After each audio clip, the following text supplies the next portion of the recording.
बिस्मिल्लाहिर्रहमानिर्रहीम। हमारा आज का टॉपिक है nuclear magnetic resonance spectra, NMR spectra, nuclear magnetic resonance spectra. NMR spectra record करने का फंडामेंटल मकसद होता है एक मॉलिक्यूल में मुख्तलिफ किस्म के हाइड्रोजन मालूम करवाना। जब हम किसी ऑर्गेनिक मॉलिक्यूल को NMR मशीन में डाल दें और उसका स्पेक्ट्रा रिकॉर्ड करें, what we will get various kind of hydrogen atoms present in an organic molecule। एक ऑर्गेनिक मॉलिक्यूल में मुख्तलिफ किस्म के हाइड्रोजन हमें मालूम हो जाएंगे कि इस ऑर्गेनिक मॉलिक्यूल में एक किस्म के हाइड्रोजन है, इसमें 2 किस्म के या 3 किस्म के या 4 किस्म के हाइड्रोजन एटम मौजूद हैं। इसका क्या मतलब हुआ मुख्तलिफ किस्म के हाइड्रोजन? हम तो जानते हैं कि हाइड्रोजन तो हाइड्रोजन ही होता है, पर मुख्तलिफ किस्म के हाइड्रोजन से क्या मुराद है? यह बिल्कुल ऐसा ही है जैसे कि आप सुबह के वक्त एक तरह के होते हो, दोपहर के वक्त आपकी तबीयत कुछ और होती है, शाम को आपकी कोई और हालत, रात को आपकी हालत कोई और। तो हाइड्रोजन होगा बिल्कुल एक ही, लेकिन उसका जो एनवायरनमेंट होता है वो एनवायरनमेंट अलग अलग होगा। तो इसे हम कहते हैं मुख्तलिफ किस्म के हाइड्रोजन। फॉर एग्जाम्पल देखो, कंसिडर मीथेन CH4। तो मीथेन में 4 हाइड्रोजन हैं, लेकिन चारों के चारों हाइड्रोजन एक ही हालत में है। सो मीथेन कंटेन 4 इक्विवेलेंट हाइड्रोजन, 4 एक जैसे हाइड्रोजन। Consider ethane. ईथेन देखें, CH3 ईथेन में कुल 6 हाइड्रोजन हैं, पर 6 के 6 हाइड्रोजन आपस में इक्विवेलेंट हैं। ये देखो, ये CH3, ये CH3। टर्मिनल पे 3 हाइड्रोजन और टर्मिनल पे 3 हाइड्रोजन, तो ये 6 के 6 हाइड्रोजन आपस में एक जैसे हैं, इक्विवेलेंट हैं। सो ईथेन में 6 हाइड्रोजन हैं और 6 के 6 एक जैसे हैं। अगर आप ईथेन को NMR मशीन में डाल दोगे तो NMR मशीन आपको स्पेक्ट्रा की शक्ल में बताएगा कि जो कंपाउंड डाला गया है उसमें 6 एक जैसे हाइड्रोजन हैं। Consider propane. ये प्रोपेन।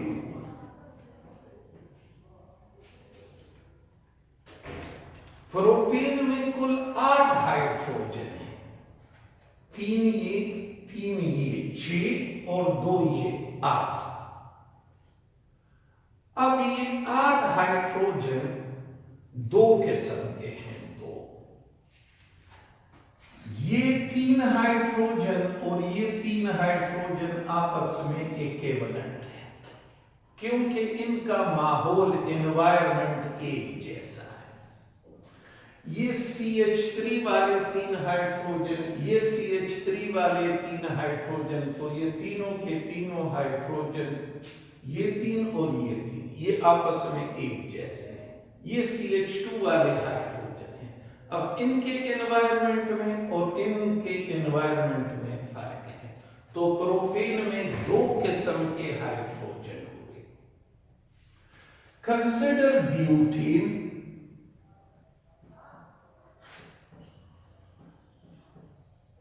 ये ब्यूटेन,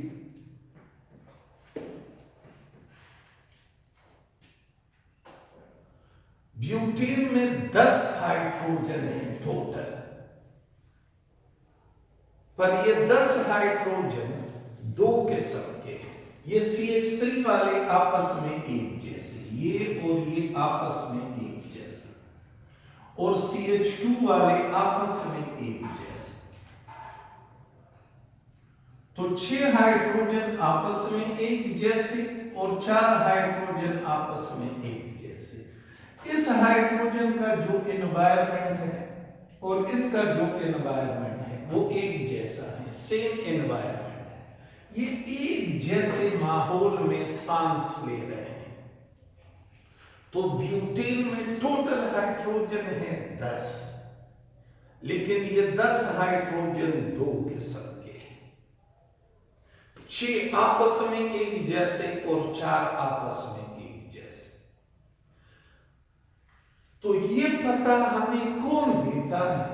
ये हमें एनएमआर मशीन देता है। ये आपकी IQ पे डिपेंड करता है कि आप कितने क्विक हो कि एक मॉलिक्यूल में कितने किस्म के हाइड्रोजन होते हैं।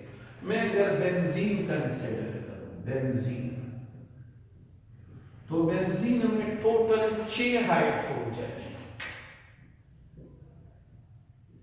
कुल 6 हाइड्रोजन है, लेकिन ये 6 के 6 हाइड्रोजन एक जैसे एनवायरनमेंट में मौजूद है। इनके एनवायरनमेंट में फर्क नहीं है। तो अगर बेंजीन को आप एनएमआर मशीन में डाल दोगे, एनएमआर मशीन स्पेक्ट्रा की शक्ल में आपको बताएगा कि जो कंपाउंड आपने डाला उस कंपाउंड में सिर्फ एक किस्म के हाइड्रोजन है। तो एनएमआर स्पेक्ट्रा रिकॉर्ड करने का फंडामेंटल मकसद होता है मॉलिक्यूल में मुख्तलिफ किस्म के हाइड्रोजन मालूम करवाना। अगर मैं इथानॉल कंसिडर करूं, ethanol, this is ethanol. Ethanol में 3 डिफरेंट किस्म के हाइड्रोजन हैं।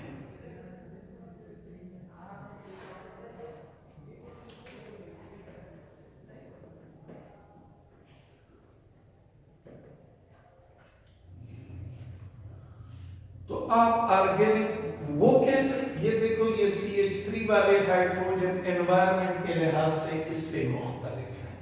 ये 3 आपस में एक जैसे हैं क्योंकि ये एक जैसे एनवायरनमेंट में है। ये 2 आपस में एक जैसे हैं और ये हाइड्रोजन इन सब से मुख्तलिफ है because it is attached to oxygen. Oxygen के साथ ये अटैच है तो ये इन सब से मुख्तलिफ है। So let me tell you again what is the purpose of recording NMR spectra. NMR spectra record करने का बुनियादी मकसद होता है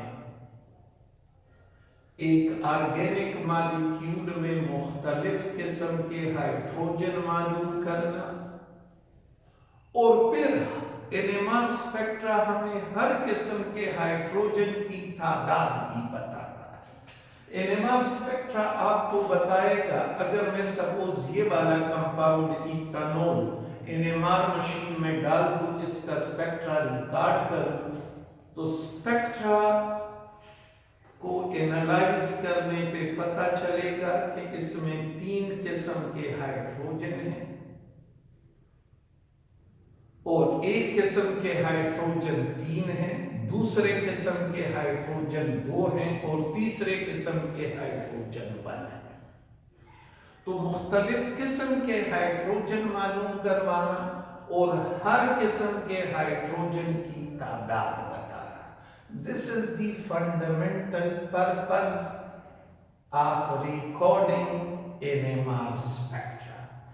ओके, किस उसूल पे एनएमआर स्पेक्ट्रा हम रिकॉर्ड करवाते हैं? What is the basic principle of NMR spectra?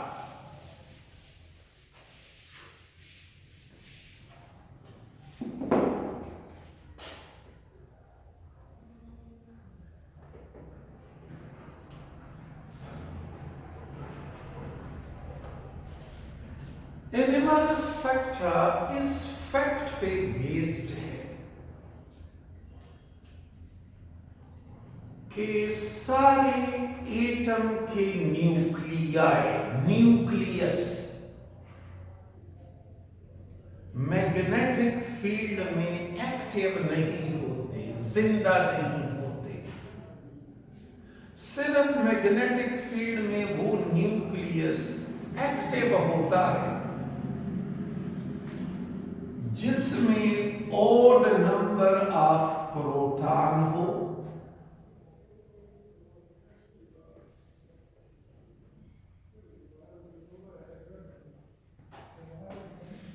या odd number of neutron.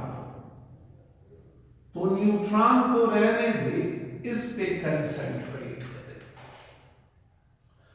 NMR spectra इस उसूल पे बेस्ड है कि एटम, सारे एटम के न्यूक्लियाई मैग्नेटिक फील्ड में एक्टिव नहीं होते। सिर्फ वो न्यूक्लियस मैग्नेटिक फील्ड में एक्टिव होगा जिसमें ऑड नंबर ऑफ प्रोटॉन हो, यानी जिसका एटॉमिक नंबर ऑड हो। और इवन नंबर वाले, जिसमें इवन प्रोटॉन हो या इवन न्यूट्रॉन हो, वो मैग्नेटिक फील्ड में एक्टिव नहीं होता। क्यों? इसकी वजह यह है कि अगर प्रोटॉन ऑड नंबर में हो तो एक प्रोटॉन स्पिन करेगा। ऑड प्रोटॉन है, सपोज एक प्रोटॉन है, एक या तीन है या पांच है।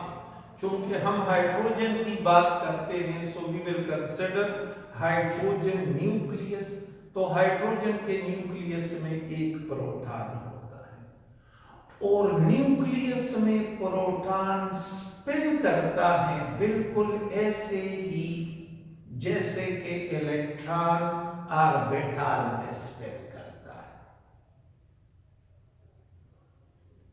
न्यूक्लियस में प्रोटॉन स्पिन करता है, स्पिनिंग करता है बिल्कुल इलेक्ट्रॉन की तरह, जैसे इलेक्ट्रॉन स्पिनिंग करता है। अगर दो प्रोटॉन हैं, दो, तो एक की स्पिनिंग क्लॉकवाइज, दूसरे की एंटी क्लॉकवाइज, और यूं वो एक दूसरे के इफेक्ट को कैंसिल करेंगे। वो particular nucleus external magnetic field के साथ इंटरैक्ट नहीं करेगा। एक न्यूक्लियस में अगर दो प्रोटॉन हो तो एक क्लॉकवाइज, दूसरा एंटी क्लॉकवाइज स्पिन करेगा, एक दूसरे के मैग्नेटिक फील्ड को कैंसिल करेंगे, एक्सटर्नल मैग्नेटिक फील्ड के साथ इंटरैक्ट नहीं करेगा। लेकिन अगर ऑड प्रोटॉन हो, यानी एक हो, तीन हो, पांच हो, सात हो, एटसेट्रा, तो एक प्रोटॉन का स्पिन कैंसल नहीं होगा, वो प्रोटॉन स्पिन करेगा और प्रोटॉन की स्पिनिंग से मैग्नेटिक फील्ड जनरेट होगा। और अगर उसे मैं एक्सटर्नल मैग्नेटिक फील्ड में रखूं तो ये एक्सटर्नल मैग्नेटिक फील्ड के साथ एलाइन भी कर सकता है और उसके अगेंस्ट भी जा सकता है। मतलब ये हुआ कि ऐसा न्यूक्लियस एक्सटर्नल मैग्नेटिक फील्ड को फील करता है। मैंने कहा कि अगर एक न्यूक्लियस में ऑड प्रोटॉन हो तो ऐसा न्यूक्लियस एक्सटर्नल मैग्नेटिक फील्ड में एक्टिव होगा। वो एक्सटर्नल मैग्नेटिक फील्ड के स्ट्रेंथ को इंक्रीज कर सकता है, यानी अलाइन हो सकता है, या उसे थोड़ा सा डिक्रीज कर सकता है, यानी अगेंस्ट जा सकता है। कंसिडर हाइड्रोजन एटम और हाइड्रोजन का न्यूक्लियस।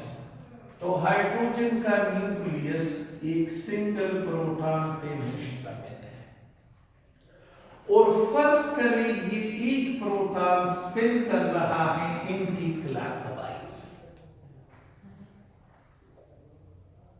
तो इसका मैग्नेटिक फील्ड जो जनरेट होगा उसका डायरेक्शन राइट हैंड रूल से हम मालूम करते हैं। इसके मैग्नेटिक फील्ड का डायरेक्शन अपवर्ड होगा। अच्छा, मैं यही हाइड्रोजन कंसिडर कर रहा हूं, सेम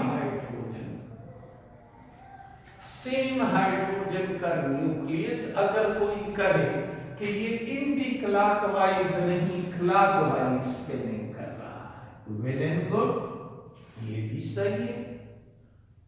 एंटी क्लॉकवाइज नहीं क्लॉक, इन दैट केस इसका जो स्पिन होगा मैग्नेटिक फील्ड जो जनरेट होगा स्पिनिंग से, उसका डायरेक्शन डाउनवर्ड होगा। अगर ये क्लॉकवाइज स्पिन करता है तो magnetic field will be directed downward. ये भी हाइड्रोजन है, ये भी हाइड्रोजन है। हाइड्रोजन का कौन सा पोर्शन है? न्यूक्लियस है। मैंने एक केस में इसका स्पिन एंटी क्लॉकवाइज कंसिडर किया, दूसरे केस में क्लॉकवाइज। ये और ये सेम एनर्जी वाले हैं, इनकी एनर्जी में फर्क नहीं है, ये दोनों एनर्जी वाइज एक जैसे हैं। लेकिन अगर इसको मैं एक्सटर्नल मैग्नेटिक फील्ड में रखूं, कहां पे रखूं? एक्सटर्नल मैग्नेटिक फील्ड में, जिसका डायरेक्शन अपवर्ड हो। ये जो लंबी एरो है ये एक्सटर्नल मैग्नेटिक फील्ड को रिप्रेजेंट करता है।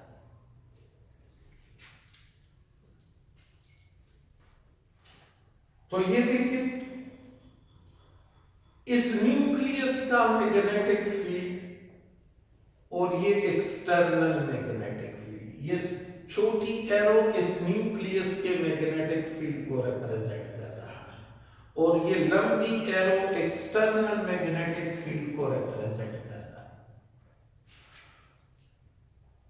तो इस न्यूक्लियस का मैग्नेटिक मोमेंट और एक्सटर्नल मैग्नेटिक फील्ड ये डायरेक्शन में एक जैसे हैं, so they will align with each other. और यहां पे इस न्यूक्लियस का magnetic field external magnetic field के अगेंस्ट जा रहा है। इसके एब्सेंस में ये दोनों एक जैसे हैं, ये बात याद रखनी है। जब एक्सटर्नल मैग्नेटिक फील्ड ना हो तो ये हाइड्रोजन और ये हाइड्रोजन ये एक जैसे हैं। लेकिन अगर एक्सटर्नल मैग्नेटिक फील्ड लाया जाए तो फिर ये वाली हालत स्टेबल का मतलब है लो एनर्जी, ये वाली हालत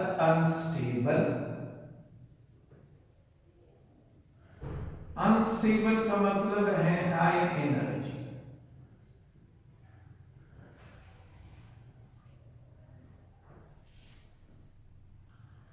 तो जो न्यूक्लियस स्पिन करता है और स्पिनिंग से मैग्नेटिक फील्ड जनरेट होता है, उस मैग्नेटिक फील्ड का डायरेक्शन अगर एक्सटर्नल मैग्नेटिक फील्ड जैसा होगा वो स्टेबल होगा, और अगर एक्सटर्नल मैग्नेटिक फील्ड के खिलाफ जा रहा है तो वो अनस्टेबल होगा। ओके, अगर मैं एक organic compound external magnetic field में रखूं तो सारे के सारे हाइड्रोजन इस फॉर्म में चले जाएंगे, स्टेबल फॉर्म में जाएंगे। All hydrogen will be in stable state. फिलहाल आप इस चीज को भूल जाए, इसे भूल जाए, सिर्फ ये ज़हन में रखें। मेरे पास जो एक्सटर्नल मैग्नेटिक फील्ड है उसका डायरेक्शन अपवर्ड। तो अगर मैं ऑर्गेनिक कंपाउंड को एक्सटर्नल मैग्नेटिक फील्ड में रखूं, जितने भी हाइड्रोजन होंगे सबके मैग्नेटिक फील्ड का डायरेक्शन अपवर्ड होगा। यानी ऐसा ही होगा जैसा कि इस एक्सटर्नल मैग्नेटिक फील्ड का डायरेक्शन है, क्योंकि ये वाला फॉर्म स्टेबल है और नेचर स्टेबिलिटी को प्रेफरेंस देता है। अब हम इस हाइड्रोजन के न्यूक्लियस का जो स्पिनिंग है उससे रिवर्स करना चाहते हैं। कैसे करेंगे? इस हाइड्रोजन के ऊपर रेडिएशन बमबार्ड करेंगे। कौन से radiation? Radio waves. Radio waves. Stable hydrogen को हम अनस्टेबल बनाना चाहते हैं। इस फॉर्म, पहले ये हाइड्रोजन का न्यूक्लियस यू स्पिन कर रहा था, अब हम इसे उल्टा घुमाना चाहते हैं, यानी अनस्टेबल करना चाहते हैं। अनस्टेबल से मुराद है इसकी एनर्जी इंक्रीज करना चाहते हैं। तो कैसे करेंगे? इसके ऊपर रेडिएशन बमबार्ड करेंगे। कौन से रेडिएशन? Radio waves. एक खास मैग्नेटिक फील्ड पे हाइड्रोजन का ये न्यूक्लियस खास फोटॉन को एब्जॉर्ब करेगा और अपना स्पिन उल्टा करेगा। यानी ये वाली हालत इसमें चेंज हो जाएगी। स्टेबल फॉर्म अनस्टेबल फॉर्म में चेंज हो जाएगा। इस अमल को फ्लिपिंग कहते हैं। फ्लिपिंग।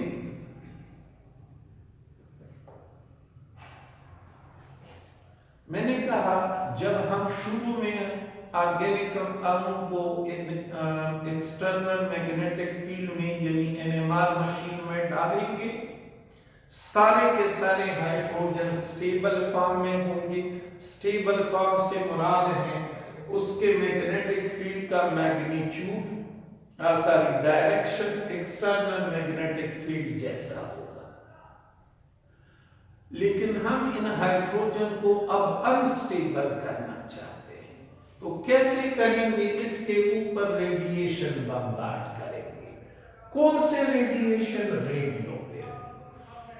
तो एक खास मैग्नेटिक फील्ड स्ट्रेंथ पे हाइड्रोजन का न्यूक्लियस एक खास फ्रीक्वेंसी वाला फोटॉन एब्जॉर्ब करेगा और अपना स्पिन उल्टा करेगा।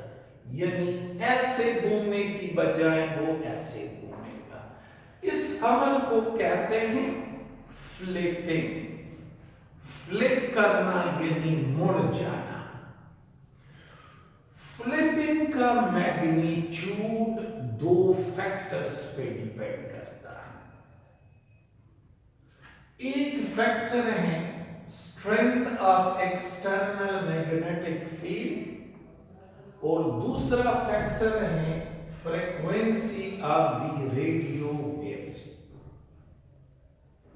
ये एक ईटा पेपर में एमसीक्यू भी आया था और हमारे सीसीए की जो एमसीक्यू बुक है उसमें भी यही एमसीक्यू मौजूद है कि एनएमआर स्पेक्ट्रा में फ्लिपिंग किस चीज पे डिपेंड करता है। तो ये दो फैक्टर्स पे। कौन कौन से?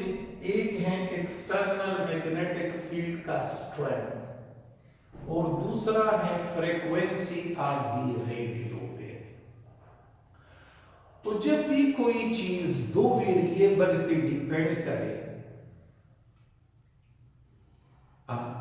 हम क्या करते हैं, एक वेरिएबल को फिक्स रखते हैं और दूसरे वेरिएबल को चेंज किया जाता है। देखिए, हम इस रेडियो वेव की फ्रीक्वेंसी फिक्स कर सकते हैं, यानी इसके ऊपर एक ही फ्रीक्वेंसी बर्बाद करें और फ्लिपिंग अचीव करे by means of changing the strength of external magnetic field, या इसे फिक्स करें, एक्सटर्नल मैग्नेटिक फील्ड के स्ट्रेंथ को फिक्स रखें और फ्लिपिंग अचीव करे by changing frequency of the radio wave. Flipping चूंकि दो फैक्टर्स पे डिपेंड करता है, तो किसी एक को फिक्स रखे, दूसरे को चेंज करे, इससे आसानी होगी। एक्चुअल प्रैक्टिस में फ्लिपिंग किया जाता है by keeping frequency of the radio wave fixed, यानी constant, and changing the value of B.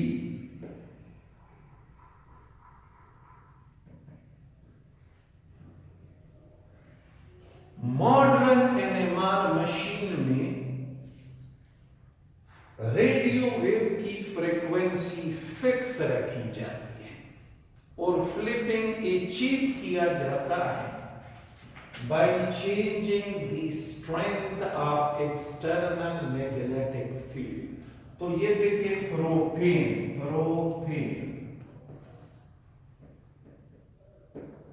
Propane में कितने किस्म के हाइड्रोजन हैं? दो डिफरेंट किस्म के हाइड्रोजन हैं।